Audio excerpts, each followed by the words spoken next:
story time. So, kakagawa ko lang ng ngayon.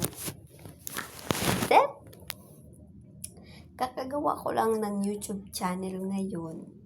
And I'm trying to create my name kasi. I'm trying to create my name sa YouTube industry.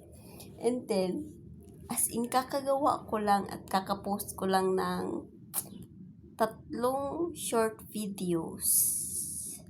Then, there's this 1 subscriber. Hindi ko alam kung nakita niya sa Facebook or nag-scroll lang siya sa YouTube tas accidentally nakita yung channel ko.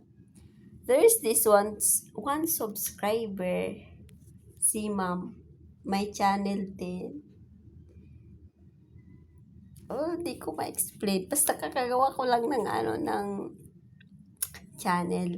Then, yung nag-iisa kong pinaka first ever subscriber ko, may ilang taon na din siyang channel and siguro ginagamit lang niya yung YouTube for views lang ng mga videos. And then, nag-subscribe si ma'am, as in first ever subscriber ko siya.